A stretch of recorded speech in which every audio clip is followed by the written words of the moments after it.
आज आपण एनाटॉमीचा thyroid Gland घेऊया, जो की खूप इम्पॉर्टंट क्वेश्चन आहे। याच्यावरती एलएक्यू पडतो, एसएक्यू बी असतात आणि एमसीक्यू बी असतात। मी ते सांगत राहील की कोणता एलएक्यू, कोणता एसएक्यू आणि कोणता एमसीक्यू आहे। थायरॉइड ग्लँड काय आहे बरं? It is one of the endocrine gland. पण इथं अजून एक पॉइंट ऍड करा की लार्जेस्ट इंडोक्राइन ग्लँड। सगळ्यात लार्जेस्ट इंडोक्राइन ग्लँड जर कोणता असेल तर थायरॉइड ग्लँड। कुठं असतो? Lower part of front and side of the neck, ह्या एरियामध्ये situated in lower part of front and side of the neck. काय काम असतं थायरॉइड ग्लँडचं? It regulate the BMR, basal metabolic rate. It stimulates the somatic and psychic growth of the individuals and play important role in calcium metabolism। कारण हे कॅल्सिटोनिन नावाचा hormone तयार करतो आणि कॅल्सिटोनिन कॅल्शियम मेटाबॉलिझम मध्ये इम्पॉर्टंट रोल प्ले करतो। Thyroid ग्लँडचा जर विचार केला, आपण स्ट्रक्चरली जर विचार केला तर थायरॉइड ग्लँडला अशा प्रकारची एक राईट थायरॉइड लोब आणि अशा प्रकारची एक लेफ्ट थायरॉइड लोब, आणि काही काही केसेस मध्ये किंवा इथं वरी पिरॅमिडल लोब असते, थर्ड लोब म्हणतो आपण। Right thyroid lobe, left thyroid lobe आणि हे पिरॅमिडल लोब्स इथे दिले बघा। Gland consist of right and left thyroid lobes, आणि right and left thyroid lobe centre मध्ये जॉईन केले जातात एका बँडनी। त्या बँडचं नाव आहे इस्थमस। अजून एक थर्ड लोब सुद्धा असते, पिरॅमिडल लोब, इस्थमस पासून वरी आलेले असते, अपवर्ड प्रोजेक्टेड असते। पुढे ग्लँडचं सिच्युएशन आणि एक्सटेंट। ग्लँडचं सिच्युएशन आणि एक्सटेंटचा विचार केला तर Gland lies against the vertebra C5, C6, C7 आणि T1। सर्वायकल 5, सर्वायकल 6, सर्वायकल 7 आणि थोरॅसिक 1 वर्टिब्राच्या अगेन्स्ट, म्हणजे इकडे। ओके, अप्पर पार्टला ट्रकियाच्या। पुढे लोब कुठून कुठपर्यंत आहे? Middle of the thyroid cartilage to 4 to 5 trachea ring. For example बघा, this is a lobe, this is a thyroid cartilage. त्या थायरॉइड कार्टिलेजच्या मिडल पासून ते 4 to 5 ट्रकियल रिंग पर्यंत ही थायरॉइड लोब असते, त्याचं एक्सटेन्शन। इस्थमस कुठून कुठपर्यंत असते? 2nd to 4th ट्रकियल रिंगच्या मध्ये असते इस्थमस। इथं extent 2nd to 4th tracheal rings दाखवले बघा इथं, ट्रकियल रिंग्स। चला पुढे आहे डायमेन्शन आणि वेट। आता सगळ्यात महत्त्वाची आहे ही जी लोब तुमच्या समोर दिसते, थायरॉइड ग्लँडची लोब्स। लोबचा आधी आपण डायमेन्शन बघूया, मग इस्थमसचं बघूया। बघा, ही जी लोब आहे ही, दिस इज थायरॉइड लोब, ही थायरॉइड लोब आहे, एवढी थायरॉइड लोब्स। या थायरॉइड लोबची लेंथ असते 5 सेंटीमीटर, विड्थ असते 2.5 सेंटीमीटर आणि एंटीरियर पोस्टेरियर डेप्थ असतं 2.5 सेंटीमीटर। इस्थमस जर बघितला आपण, हा पोर्शन इस्थमसचा हा, तर जेवढी लेंथ असते तेवढीच विड्थ असते, 1.2 into 1.2 सेंटीमीटर्स, कारण स्क्वेअर टाइप असतो अशा प्रकारचा। एव्हरेज वेट जर बघितलं तर थायरॉइड ग्लँडचं 25 ग्रॅम आहे। पॅरोटिड ग्लँड मध्ये बघितलं की पॅरोटिड ग्लँड लार्जेस्ट सलायव्हरी ग्लँड आहे, वेट इज अबाउट 25 ग्रॅम। तसं थायरॉइड ग्लँड सुद्धा लार्जेस्ट इंडोक्राइन ग्लँड आहे, वेट तेवढंच आहे। साईजचा जर विचार केला तर फिमेल मध्ये थायरॉइड ग्लँडची साईज लार्ज असते आणि अजून साईज वाढते मेन्स्ट्रुएशन आणि प्रेग्नन्सीच्या दरम्यान। त्यामुळे थायरॉइडचे प्रॉब्लेम जे आहेत ते फिमेल मध्ये असतात, कारण साईज मध्ये हमेशा फ्लक्च्युएशन घडतं। त्यानंतर कॅप्सूल्स ऑफ थायरॉइड ग्लँड। समजा हा थायरॉइड ग्लँड आहे तर ह्याला 2 कॅप्सूल असतात, एक असतं ट्रू कॅप्सूल्स आणि दुसरं असतं फॉल्स कॅप्सूल्स। तर ट्रू कॅप्सूल कोण फॉर्म करतं? Peripheral condensation of current tissue of thyroid gland. Thyroid ग्लँडच्या आसपासचे जे करंट टिश्यू आहेत ते असे कंडेन्स होतात थायरॉइड ग्लँडच्या सोबत आणि ट्रू कॅप्सूल्स फॉर्म करतात। मग फॉल्स कॅप्सूल कोण फॉर्म करतं? Pre tracheal layer of deep cervical fascia. हा एमसीक्यू युनिव्हर्सिटीला विचारलेला आहे की थायरॉइड ग्लँडचं फॉल्स कॅप्सूल कोण फॉर्म करतं, तर त्याचा आन्सर आहे pre tracheal layer of deep cervical fascia. हे जे प्री ट्रकियल लेयर आहे थिन असतं पोस्टेरियर बॉर्डर ऑफ लोबला, ही लोबची पोस्टेरियर बॉर्डर आहे, इथं थिन असते। पण इनर सरफेस जो आहे लोबचा, म्हणजे हा सरफेस, इथं थिक असते। हे कोणतं? Pre tracheal layer of deep cervical fascia. आणि जिथं थिक असतं ते एक सस्पेन्सर लिगामेंट तयार करतं। हे इनर सरफेसला थिक असतं ना, इथे एक सस्पेन्सर लिगामेंट तयार करतं। त्या लिगामेंटचं नाव आहे ligament of Berry, ligament of Berry. आणि मग या लिगामेंटचं काम असतं थायरॉइड कार्टिलेज जे आहे वरचं, या थायरॉइड कार्टिलेजला खालच्या क्रिकॉइड कार्टिलेजशी कनेक्ट करणं। मग युनिव्हर्सिटी मध्ये एमसीक्यू काय विचारला आहे, लिगामेंट ऑफ बेरीज फॉर्म बाय, तर आन्सर आहे pre tracheal layer of deep cervical पेशी आहे, मार्क करून घ्यायचं तुम्हाला. त्यानंतर आहे पार्ट्स अँड रिलेशन्स. पार्ट्स आणि रिलेशनचा विचार केला तर सगळ्यात मोठा पार्ट जो आहे तो आहे थायरॉइड लोबचा. तर थायरॉइड लोबचा हा जर बघितला आपण तर हा खालचा जो आहे हा आहे बेस, असं घेतला आपण, वरचा आहे अपेक्स. त्यामुळे दोन पार्ट खूप महत्वाचे लोब्सचे, अपेक्स वरी आणि बेस खाली. ठीक आहे. मग आपण सगळ्यात पहिले त्या अपेक्स बद्दल बघूया. अजून त्या थायरॉइड लोबचा जर विचार केला, हा बघा हा आहे थायरॉइड लोब्स. हा थायरॉइड लोबचा खालचा आहे बेस, हा वरचा आहे अपेक्स. हे दोन मेन पार्ट झाले. आता थ्री सरफेस, कोणते तीन सरफेस आहेत त्याला, हा आहे लॅटरल सरफेस साइडचा, हा आहे मिडल सरफेस आणि पोस्टेरियर आणि लॅटरलचा सरफेस, त्याला पोस्टेरियर लॅटरल सरफेस म्हणतो आपण. तीन सरफेस आहेत त्याला, एक लॅटरल सरफेस, एक मिडल सरफेस आणि दुसरा पोस्टेरियर लॅटरल सरफेस. बॉर्डरचा जर विचार केला दोन बॉर्डर आहेत, अँटेरियर बॉर्डर आणि पोस्टेरियर बॉर्डर. आता प्रत्येकाचं रिलेशन बघूया आपण. अपेक्स कुठं असतो, बेस कुठं असतो, तो कशाच्या रिलेटेड आहे.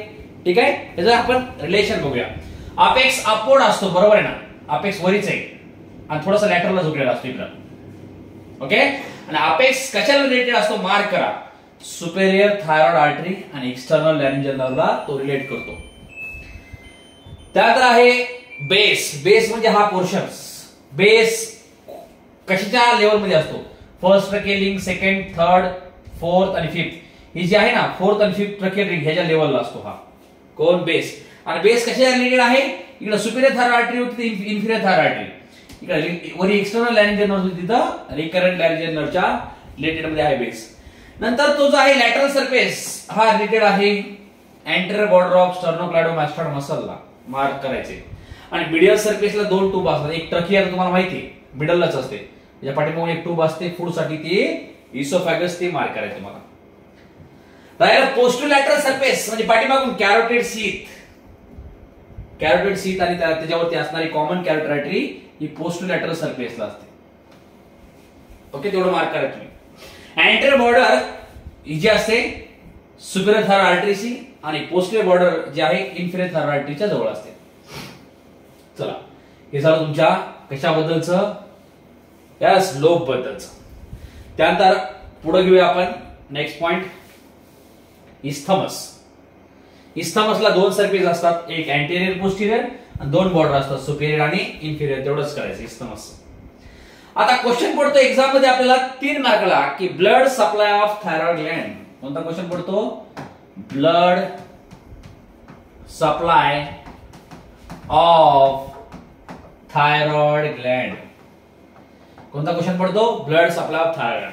थायरॉइड ग्लँडचा ब्लड सप्लाय यायचं झालं दोन्ही गोष्टी लिहाव्या आपल्याला, आर्टरी सप्लाय आणि व्हेनस ड्रेनेज, तर फुल मार्क पडतो आपल्याला. अजून नुसते आर्टरी लिहून आले तर 1.5 मार्क पडतो आपल्याला 3 पैकी, आणि आर्टरी आणि व्हेनस ड्रेनेज दोन्ही आल्या तर 3 मार्क पडतात फुल. आर्टेरियल सप्लाय म्हणजे ऑक्सिजन ब्लड सप्लाय आणि व्हेनस ड्रेनेज म्हणजे डिऑक्सिजन ब्लड कॅरी करत असते. थायरॉइड ग्लँडचा जर विचार केला तर 4 आर्टरी सप्लाय असतात त्याला. Superior thyroid artery, it is the first branch of external carotid artery, एक. दुसरी आहे inferior thyroid artery, this is the branch of thyrocervical trunk and arises from subclavian artery. तिसरी जी आर्टरी आहे ते superior thyroid artery, inferior thyroid artery. तिसरी जी आहे ती artery काही लोकांमध्ये 3% लोकांमध्ये लोवेस्ट थायरॉइड आर्टरी सुद्धा असते, त्याला थायरॉइडिया इमा म्हणतात. आणि पुढे आहे ऍक्सेसरी थायरॉइड आर्टरी, जी ट्रकिया आणि इसोफॅगस पासून अराइज झालेली असते आणि थायरॉइड ग्लँडला सुद्धा ब्लड सप्लाय करते. 4 artery, superior thyroid artery, inferior thyroid artery. Superior thyroid artery is branch of external carotid artery. Inferior thyroid artery कशाची ब्रांच आहे, थायरोसर्वायकल ट्रंक, आणि ते थायरोसर्वायकल ट्रंक कशापासून अराइज झाले, सबक्लेवियन आर्टरी. 3% इंडिव्हिज्युअल मध्ये लोवेस्ट थायरॉइड आर्टरी असते. आणि पुढे ऍक्सेसरी थायरॉइड आर्टरी अशी आर्टरी जी ट्रकिया आणि इसोफॅगसला सप्लाय करते आणि थायरॉइड ग्लँडला पण सप्लाय करते. 4 आर्टरी आहेत म्हणजे 4 वेन असणार. कोणते 4 वेन बघा, सुपेरियर थायरॉइड वेन ही थायरॉइड वेन ग्लँडच्या अप्पर पोलला सप्लाय करते. मिडल थायरॉइड वेन ही लोबच्या मिडलला असते आणि नंतर ती इंटरनल ज्युगुलर वेन मध्ये ओपन होते. Inferior thyroid vein lower border असते, ती अप्पर पोलला superior thyroid vein, inferior thyroid vein lower पोलला. आणि पुढे last vein fourth thyroid vein, त्याला वेन ऑफ कोचर असं म्हणतो आपण. ओके, मिडल आणि इन्फिरियर थायरॉइड वेन मधून निघते ही, लक्षात ठेवा. आणि शेवटी ड्रेन होते इंटरनल जुगुलार वेन मध्ये. 4 आर्टरी आणि 4 वेनची नावं आणि त्या कशाच्या ब्रँच आहेत आणि कुठं असतात त्या एवढं लिहिलं तर तुम्हाला आउट ऑफ मार्क पडतील त्याचे. आणि हे डायग्राम करायचे आपल्याला ब्लड सप्लाय थायरॉइड ग्लँडचं पॉसिबल असेल तर. त्यानंतर पुढे घेऊया लिम्फॅटिक ड्रेनेज. थायरॉइड ग्लँडचं लिम्फॅटिक ड्रेनेजचा विचार केला तर 2 पार्ट मध्ये डिवाइड करू आपण त्याला, अपर आणि लोअर पार्ट. अपर पार्ट जो आहे अपर डीप सर्व्हायकल लिम्फ नोड मध्ये आणि लोअर पार्ट जो आहे lower deep cervical lymph node मध्ये थायरॉइड ग्लँडचा ड्रेन होत असतो. त्यानंतर हिस्टोलॉजी ऑफ थायरॉइड ग्लँड च्या अगोदर घेऊ आपण नर्व्ह सप्लाय. थायरॉइड ग्लँडला जो नर्व्ह सप्लाय असतो तो मेनली मिडल सर्व्हायकल गॅंग्लियॉन पासून असतो आणि थोड्याफार प्रमाणात सुपेरियर आणि इन्फेरियर सर्व्हायकल गॅंग्लियॉन पासून हा नर्व्ह सप्लाय असतो. नंतर आहे हिस्टोलॉजी. हिस्टोलॉजीचा विचार जर केला तर तुम्हाला एक डायग्राम ड्रॉ करावं लागेल त्यामध्ये, किंवा इथं दिलेला आहे डायग्राम बघा, पण ही एवढं काही खास नाही डायग्राम. हिस्टोलॉजी डायग्राम जर ड्रॉ करायची असेल तुम्हाला तर इथं बघा मी सांगतो तशी करा. एक असं सर्कल करा, राऊंड सर्कल केल्यानंतर राऊंड इथं जे आहे याला फॉलिकल काढायचं, याला फॉलिकल म्हणायचं, थायरॉइड फॉलिकल्स. हे बाहेरून जे आहे नाव देतो मी, तुम्ही नेमिंग द्यायचंय. याला म्हणायचं कॅप्सूल्स ऑफ थायरॉइड ग्लँड एकदम बाहेरचं. हे जे आहे याला म्हणायचं थायरॉइड फॉलिकल्स. थायरॉइड फॉलिकलच्या लाइनिंगला जे सेल असतात ह्या दिस सेल्स, हे जे सेल आहेत थायरॉइड फॉलिकलच्या लाइनिंगला ह्याला म्हणायचं फॉलिक्युलर सेल्स. हे सेल आहेत ह्या सेलला काय म्हणायचं फॉलिक्युलर सेल्स. Follicular cells. आणि 2 फॉलिकलच्या मध्ये छोटे छोटे सेल असतात ह्या दिस सेल्स.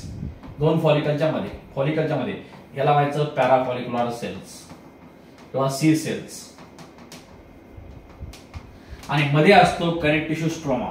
हे जे आहे ना इथं असतो कनेक्टिव्ह टिश्यू स्ट्रोमा, त्याला म्हणतो आपण कनेक्टिव्ह टिश्यू स्ट्रोमा.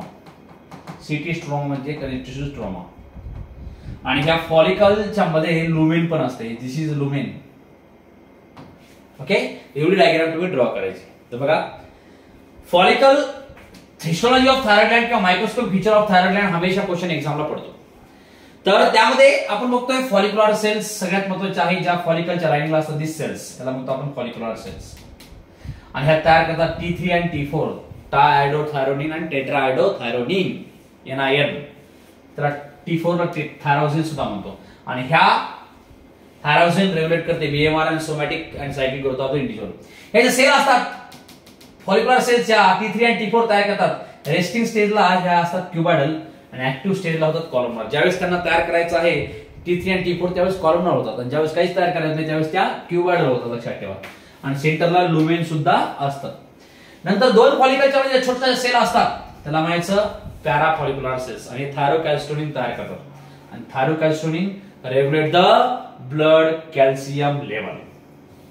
एवढं हिस्टोलॉजी मध्ये करायचं.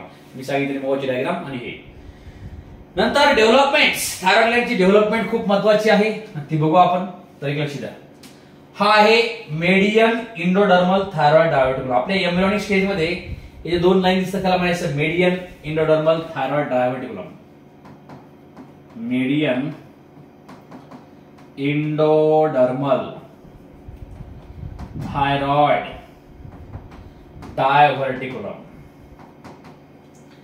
हे मेडियन इंडोडर्मल थायरॉइड डायव्हर्टिक्युलमचा जो लोअर पार्ट आहे तो इनलार्ज होतो. ह्याच्यापासून बनतो थायरॉइड ग्लँड. ह्याच्यापासून काय बनतो थायरॉइड ग्लँड AG. आणि अप्पर पार्ट असाच नॅरो राहतो आणि तो डायरेक्ट टंगला कनेक्टेड होतो असा आपल्या. तर आपण थायरोग्लॉसल डक्ट. थायरोग्लॉसल डक्ट. हे थायरोग्लॉसल डक्ट डायरेक्ट थायरॉइड ग्लँडला ग्लॉसलच्या टंग सोबत कनेक्ट करतं. जर असं तर थायरोग्लॉसल डक्ट पर्सिस्ट राहिलं नंतर डिसॅपियर नाही झालं त्याच्यापासून थायरोग्लॉसल फिस्टुला बनतो. ओके, तर बघा डेव्हलपमेंट मध्ये thyroid gland is develop from median endodermal thyroid diverticulum. बघा डायव्हर्टिक्युलम. ओके, चला लोअर पार्ट जो आहे डायव्हर्टिक्युलमचा इनलार्ज होतो आणि त्यापासून थायरॉइड ग्लँड म्हणतो ते सांगितलं होतं. आणि अपर पार्ट नॅरो राहतो त्याला म्हणतो आपण थायरोग्लॉसल डक्ट. चला, आणि मोस्ट ऑफ द थायरोग्लॉसल डक्ट डिसॅपियर होतं, पण नाही जर झालं काही काही केसेस मध्ये थायरोग्लॉसल डक्ट डिसॅपियर तर मात्र ते एक फिस्टुला तयार करतं. त्याला म्हणायचं थायरोग्लॉसल फिस्टुला किंवा थायरोग्लॉसल सिस्ट. ठीक आहे. थायरॉइड ग्लँड बद्दल जर विचार केला तर थायरॉइड ग्लँडचे जे डेव्हलपमेंटचा पॉइंट आहे, ओके, थायरॉइड ग्लँड जर प्रॉपर डेव्हलप नाही झाला तर मात्र थायरॉक्सिन सुद्धा तयार होत नाही. नंतर घेऊ applied anatomy of thyroid glands. Thyroid ग्लँडच्या डेव्हलपमेंटची हे डायग्राम करायचे बघा, एक्झाम मध्ये खूप महत्वाचं. थायरॉइड ग्लँडची जर ऍपलर अनाटॉमी बघितली आपण, लास्ट पॉइंट थायरॉइड ग्लँड मधला सगळ्यात महत्वाचा आहे ग्वायटर. ग्वायटरचा अर्थ enlargement of thyroid gland is called as goitre. कशामुळे होतं? आयोडीनच्या डेफिशियन्सीमुळे. त्यामुळे हायपोथायरॉइडिझम होत असतो. थायरॉइड ग्लँड जर आपण काढला कधी कधी कोणत्या केसेस मध्ये आपण थायरॉइड ग्लँड काढतो? हायपरथायरॉइडिझम, जास्त थायरॉइड सिक्रेट करत असेल तर आपण थायरॉइड ग्लँड काढतो. त्या कंडिशनला माहिती थायरॉइडोटोमी. ओके, थायरॉइडोटोमी करत असताना थोडा भाग जो आहे थायरॉइड ग्लँडचा शिल्लक ठेवायचा असतो, जो ट्रकिया आणि इसोफॅगसच्या वरी प्रोटेक्शन देत असतो. चला, जर कमी थायरॉक्सिन तयार झालं तर कंडिशनला म्हणायचं हायपोथायरॉइडिझम. आणि हायपोथायरॉइडिझम मुळे क्रिटिनिझम नावाचा आजार होतो इन्फंट्स किंवा चिल्ड्रन मध्ये. आणि मॅक्झिनिमा नावाचा आजार होतो ऍडल्ट मध्ये. ओके, जर बेनाइन ट्यूमर थायरॉइड ग्लँडला जर गाठ झाली तर पाठीमागे असणारे ट्रकिया, कॅरोटिड सीट त्यांचं कॉम्प्रेशन होतं, त्यांच्यावरती दाब येतो, ते फंक्शन करू शकत नाही प्रॉपर. तर हे आता डायग्राम कोणते काढायचे? हा एलएक्यू जर पडला याच्यावरती तर डायग्राम काढायची ही. दुसरी डायग्राम तुम्हाला सांगितली मी, जर पॉसिबल असेल तर ब्लड सप्लायची. तिसरी डायग्राम मी तुम्हाला हिस्टोलॉजी देऊन दिली ती. आणि चौथी डायग्राम एम्ब्रियोलॉजी. आता ह्याच्यावर एलएक्यू डायरेक्ट पडला तर कसा पडतो? त्याचा एक्सटर्नल फीचर्स, त्याची डेव्हलपमेंट, मायक्रोस्कोपिक फीचर म्हणजे हिस्टोलॉजी त्याच्यावरती. एसएक्यू पडला तर blood supply of thyroid Gland वर पडतो, डेव्हलपमेंट ऑफ थायरॉइड ग्लँड वर पडतो आणि histology of thyroid Gland. 3 SAQ याच्यावरती पडतात. ते अंडरस्टँड करून घ्यायचे तुम्हाला व्यवस्थित. ठीक आहे, तर इथं थायरॉइड ग्लँड संपला.